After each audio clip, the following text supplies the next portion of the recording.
Nama saya Alex Kurniawan. Saya menikah atas dasar keterpaksaan.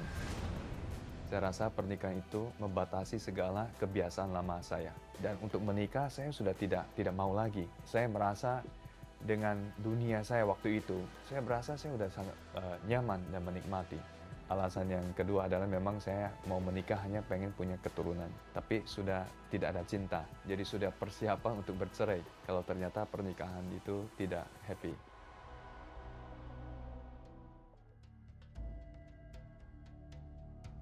Jadi istri waktu itu setuju saja, nggak ada masalah. Jadi sebelum menikah kami ke notaris, bikin pisah harta. Bagi saya nggak masalah sih saat itu. Kalau merasa nggak cocok ya pisah. Dan harta juga masing-masing.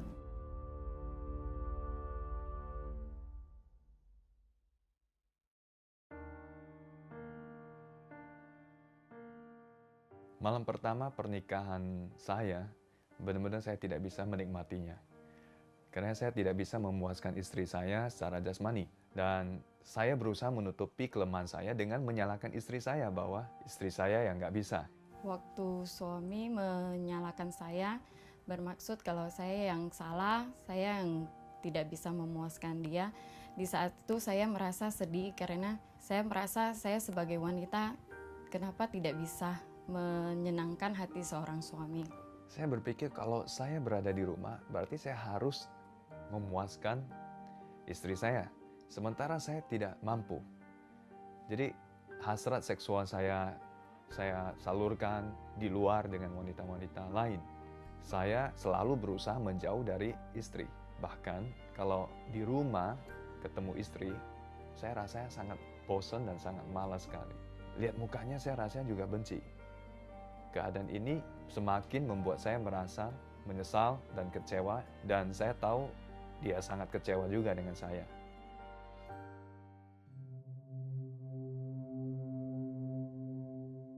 Apapun keadaan saat itu saya cuma bisa pendam sendiri. Di saat itu saya ada penyesalan juga, apa saya salah dalam memilih suami. Kata perceraian sih saya nggak kepikir sampai situ. Cuma yang saya menyesal kenapa dia sampai begitu ketika pacaran, sikap dan tindakan dia nggak seperti itu. Saya benar-benar mencuekkan istri saya. Benar-benar nggak perhatiin dia, nggak pernah ajak dia ngobrol, nggak pernah ajak dia mau keluar kemana dan sebagainya. Seperti saya diamin aja. Seperti itu tinggal menunggu waktu kapan kami bercerai. Sementara itu saya hidup dengan segala kesibukan saya di dalam mencari uang, bisnis, kerjaan, dan kehidupan malam dengan wanita-wanita lain. Itu saya tidak peduli dengan kondisi istri saya tidak mau tahu sama sekali. Ya, di tahun 2005 ekspedisi saya, usaha saya itu cukup bagus. Nah, dan saya hidup dengan foya-foya. Dan 2 tahun kemudian, saya mengalami suatu musibah dalam usaha saya ini. Dan akhirnya saya harus jatuh bangkrut. Ya, jadi waktu masalah yang menimpa usaha saya benar-benar dalam keadaan yang paling rendah. Sangat stres. Dalam keadaan stres, saya bertemu dengan teman lama. Ketika itu, teman saya mengajak untuk ikut acara ibadah. Saya juga ada dorongan yang kuat untuk ajak istri saya. Saya juga nggak ngerti kenapa, tapi saya maunya istri saya ikut untuk acara ini. Dalam ibadah itu, saya bilang, Tuhan Yesus tolong saya.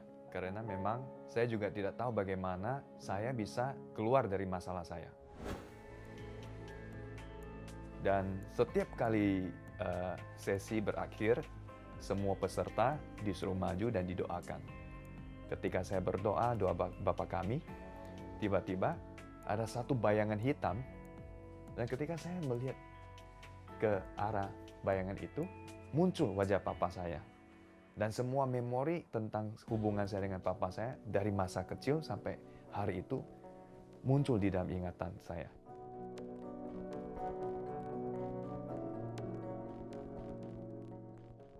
Sejak kecil, saya tidak mengenal apa arti cinta kasih.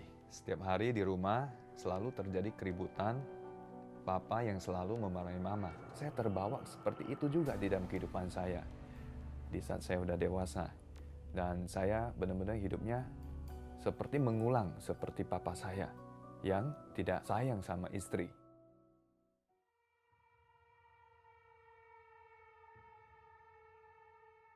Saya baru menyadari bahwa saya ternyata orang berdosa. Dan Tuhan mengenal siapa saya.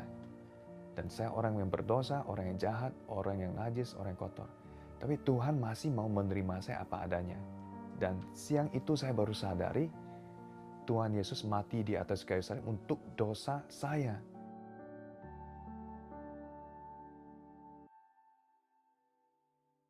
Saya menyesal. Jadi saya menangis dengan penyesalan. Hari itu hidup saya diubahkan oleh Tuhan. Saya terbuka akan kekurangan saya dan meminta maaf kepada istri dan menyadari semua kesalahan saya. Saya berkomitmen untuk mencintai dan menghargai istri dengan sepenuhnya dan memberi waktu yang terbaik untuk istri dan anak-anak saya. Setelah dipulihkan suami saya, perubahannya drastis.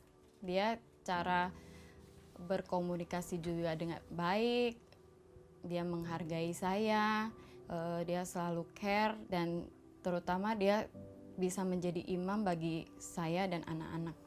Dan saya merasa keluarga ini sangat bahagia karena mempunyai seorang suami yang bisa mengayomi istri dan anak-anaknya.